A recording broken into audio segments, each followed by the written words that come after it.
Uttarakhand high court ने त्रिस्तरीय पंचायत चुनाव में आरक्षण रोस्टर निर्धारण के खिलाफ दायर विभिन्न याचिकाओं की सुनवाई मुख्य न्यायाधीश की अध्यक्षता वाली खंडपीठ में शुक्रवार को भी हुई। आज हुई सुनवाई के बाद कोर्ट ने चुनाव पर लगी रोक हटा दी है और चुनाव आयोग से पूर्व में जारी चुनाव कार्यक्रम को 3 दिन आगे बढ़ाते हुए चुनाव कार्यक्रम जारी करने को कहा। साथ ही सरकार को याचिकाकर्ताओं द्वारा उठाए गए मुद्दों पर 3 हफ्ते के भीतर जवाब देने को कहा है। कोर्ट ने यह भी कहा कि अगर किसी प्रत्याशी को इसमें आपत्ति है तो वह कोर्ट में अपना पक्ष रख सकता है। आज हुई सुनवाई में ब्लॉक प्रमुख सीटों का आरक्षण निर्धारित करने व जिला पंचायत अध्यक्ष सीटों का आरक्षण निर्धारित न करने पर भी गंभीर सवाल उठाए गए।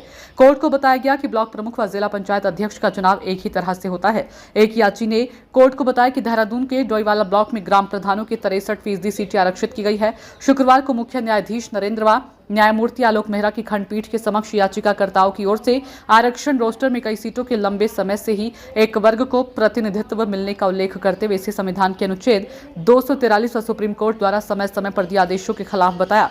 वहीं महाधिवक्ता व मुख्य स्थायी अधिवक्ता ने सरकार का पक्ष रखते हुए बताया कि पिछड़ा वर्ग समर्पित आयोग की रिपोर्ट के बाद आरक्षण रोस्टर को शून्य घोषित करना वर्तमान पंचायत चुनाव को प्रथम चरण माना जाना आवश्यक था।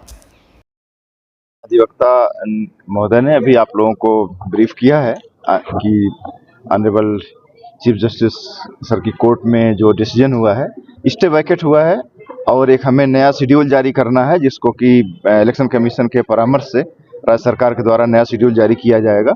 और इलेक्शन जैसा कि हमने पहले भी कमिट किया था, सरकार का कमिटमेंट था कि जुलाई महीने में हम कंप्लीट कर लेंगे, तो हमारे इलेक्शन प्रोसेस जुलाई महीने में हम कंप्लीट करने के लिए कमिटेड है।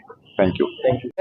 मुख्य जो इसमें बिंदु ये था कि हमने अदालत से निवेदन किया था कि स्टे को वैकेट कर दिया जाए, तो कोर्ट ने हमारी बात स्वीकार कर लिया, स्टे वैकेट कर दिया। अब चुनाव होगा, अपनी तरह से जो है कार्यक्रम जो है इलेक्शन कमीशन जारी करेगा और उसकी तरह से तो आगे चुनाव बढ़ेगा। कितना आगे बढ़ेगा चुनाव? 3 दिन 4 दिन? देखो 3 दिन का केवल डिले हुआ है, अब ये एडजस्ट करना जो है इलेक्शन कमीशन का काम है, कैसे करेगा वो करेंगे अपना। नोटिस भी किया है, जवाब भी दाखिल करना है तमाम चीज़ों। हाँ, जवाब 3 हफ्ते का हमें समय मिला है, हम जवाब दाखिल करेंगे, फिर मेरिट में सुनवाई होगी। अब इलेक्शन में कोई जो है इसमें वो नहीं है, व्यवधान नहीं है। आरक्षण को लेके क्या कहा है कोर्ट ने? फिलहाल आरक्षण को लेके जो है प्राइम फेसा कोर्ट सेटिस्फाइड है। बाकी जो है मेरिट पे जो भी होगा, जब काउंटर रिजॉइनर एक्सचेंज होंगे तो अगर कोई बात आएगी तो उसका जवाब दिया जाएगा। लेकिन एक चीज चिंता ये बन रही है कि अगर बाद में क्या दिक्कत बनेगा उस दौरान जो इलेक्टेड कैंडिडेट है वो उनको भी सुना जाएगा।